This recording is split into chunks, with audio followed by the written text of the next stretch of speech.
The Progressive Era, the response to the gold-plated piece of shit known as the Gilded Age. And the first kind of changes we're going to talk about are changes in philosophy. As the prevalent philosophy in the Gilded Age was that of social Darwinism, basically saying the wealthy are wealthy because they were born wealthy, so they were meant to be wealthy, and they're better than you, bitch. And so people like John Dewey, Richard Ely, and Albion Small, in philosophy, economics, and sociology respectively, started thinking, but how about no? Huh? And a lot of changes made in the Progressive Era were propagated by muckraking journalists writing exposés, with the McClure's magazine and Joseph Pulitzer and William Randolph Hearst publishing magazines and journals and newspapers supporting journalists such as Henry Demarest Lloyd and Ida Tarbell, and exposing corruption and monopolies and how these were affecting, America as a whole, and how we kind of were in a pretty shitty place. And one of the most famous was The Jungle, written by Upton Sinclair, exposing working conditions and meatpacking industries, but more importantly to the Americans who like to eat food, the way that food was often poisoned. And so Sinclair would later say, "I aimed at the public's heart, and by accident I hit it in the stomach." So while working conditions would not be improved as much as soon as perhaps muckraking journalists would have wanted, their exposés were important in inspiring the clearing up of local corruption and later on the breaking up of monopolies, as well as improvement eventually of working conditions. In this progressive era came too the rise of machine politics, with huge political machines basically just running cities, with the most infamous being Tammany Hall, which at one point was run by a pretty bad guy named Boss Tweed, basically just stole money from the city. But Tammany Hall was a pretty good place in general, in that it secured jobs for people who didn't have any, and as long as you voted for the Tammany politician, you were able to get a job. And so it was pretty important in ensuring the basically efficient running of cities and the ability to get jobs for people who didn't have any, which really helped in times of depression, and it really helped new immigrants who were coming in, as they didn't really know anything. So Tammany Hall would just be like, "Yo, you need a job?" They're like, "Oh man, I'm broke as shit and I'm living in a tenement apartment. Yes, I need a job." And they're like, "Just vote for this guy right here. You got me?" And they're like, "Wait, what does he do again?" And they're like, "You don't need to worry about that. You just need to worry about this job I'm about to give you as soon as you vote for him." So, And machine politics was definitely a thing all throughout the nation, and actually a lot of times Irish dominated. So, pretty interesting. In this progressive era, there were also a whole lot of politicians that were basically reformers, and this was spread throughout both the Democratic and the Republican Party, basically starting to inspire reform and the cleanup and reform in labor and the cleanup of urban and local corruption. And so people like Grover Cleveland, future president, who had a knack for being a really honest guy, rejecting stuff that was very clearly meant to disadvantage other people, and really working to clean up corruption in Buffalo. And people like Mr. Hazen S. Pingree of Detroit, who at one point provided farming implements and potatoes to all of the basically unemployed citizens, and giving them land, saying, "Hey, go plant some shit." And so all of this stuff is happening throughout the nation, and with people just getting together and eventually progressive reformers moving up in order to start up state legislation, which was seen as what was required in order to curb the power of monopolies and other business interests. And Tammany Hall in New York City was actually instrumental in creating politicians that were experienced and were able to create the reforms that were required, and basically produced a lot of pretty good people that led to a lot of historic reform, like the Tammany twins and Robert Wagner. Oh yeah, progressive era education was a thing too, and there's a lot of arguments of how to do it. You know, some people saying, hey, let's just do it in like a bureaucratic way, you know, and other people going like, no, we gotta fit the education to what the child needs, man. You know, just as an example. So there's a lot of debates about education too. There's also this person named Jane Addams starting the settlement house movement. Basically, wherever there were super poor communities that didn't really have government presence, there was settlement houses. With Jane Addams starting up the whole house, providing basic medical needs with some nurses and just school services and other help to the poor neighborhoods.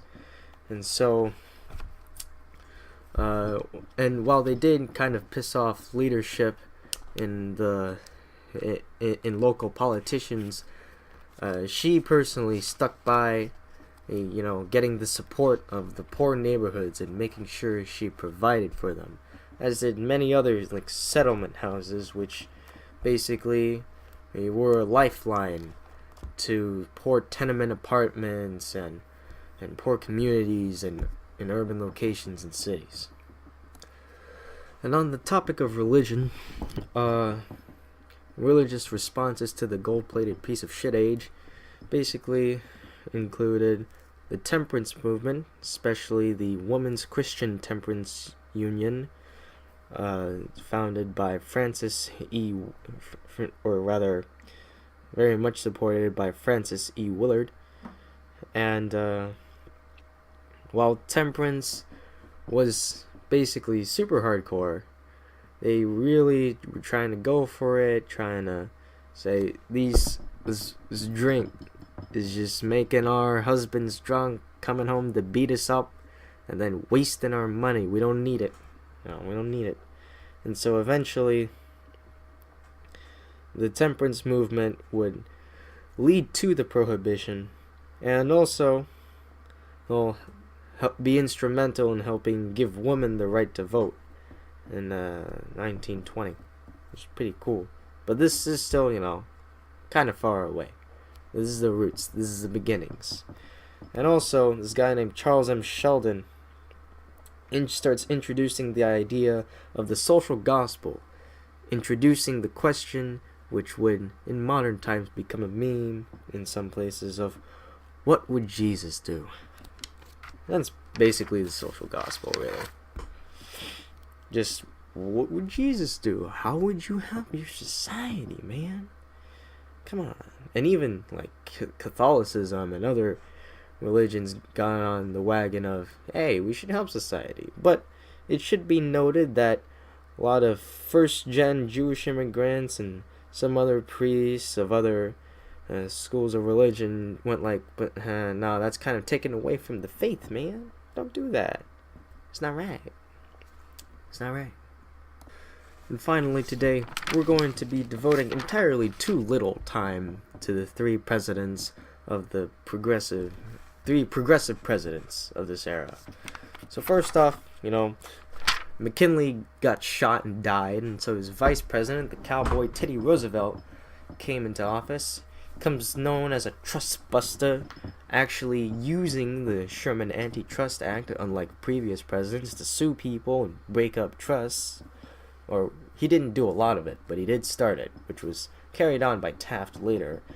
And he also passed the Civil Service Reform Act, which basically, was able to keep federal employees in their jobs, and they didn't lose it because a different party came into power and went like, I disagree with your opinions, you're fired. So, and he was also, big nature guy. Started up a lot of, national parks. He started up lots of forests and reserves because he believed that America needed to be in the outdoors more. And man, if he saw today. But, yeah.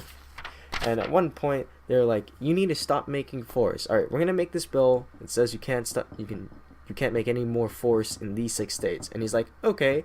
Proceeded to make as many forests in those 6 states as he could, and then signs the bill that says he can't make any additional ones, because gotta play the game. He also invited Booker T. Washington to eat with him. That was cool. And though he was pretty popular, he was like, don't need to do this all the time. Let's let my Secretary of War, William Howard Taft, continue on. And although Taft would continue on with antitrust stuff, he did not continue all of Roosevelt's policies like he had hoped. Like, one important platform that the party ran on was the adjustment of tariffs. And originally the idea was the tariffs would be adjusted downwards in order to decrease the price of everything for all the poor people at home, because they didn't really need high tariffs to protect industries anymore. They were pretty strong industries, so cheaper products would be perfectly fine. And then Aldrich and Payne, along with Taft, went like, how about no, because we said we'd adjust the tariff, we didn't say where we would adjust it, and so they just made it higher. So that was kind of sucks. But Taft was a pretty tough trust buster, He busted a lot of trusts. That's all I'm going to say on the matter. And so, in 1912, it was a pretty unique election, because basically people were fed up with Taft, so he was an incumbent, but he still ran. And then Roosevelt came back and went like, yeah, I'm back, guys. What I miss? Oh, Taft's doing shit? Why don't you elect me? And so, while the Republican Party split between Taft and Roosevelt, this guy named Woodrow Wilson comes in. He's like, hey guys, I'm Democratic nominee. What's up? You should elect me. I got some of the same policies as Roosevelt, but I'm gonna make sure that you're all free. I'm gonna propose a new freedom. I'm gonna break up all the trusts. There's gonna be competition at every level. It's gonna be better than ever before. And so eventually, with the Democrats' hold on the Solid South and Wilson's use of antitrust, Wilson became the prez. And so he did a lot of stuff, decreasing taxes, creating the Federal Reserve and the Federal Trade Commission, and although he kind of dicked over African Americans, which kind of sucked, he was a pretty progressive president, all things considered. But eventually, though, right after this period, we're gonna head into World War I. Apologies for the kind of cut up sound of this video. I recorded everything in little segments, so it might not sound as flowy, but it's already the day of the quiz. Technically, it's pretty late, so I couldn't really bring myself to talk for so long. So yeah, good luck. Have a good morning. Good morning.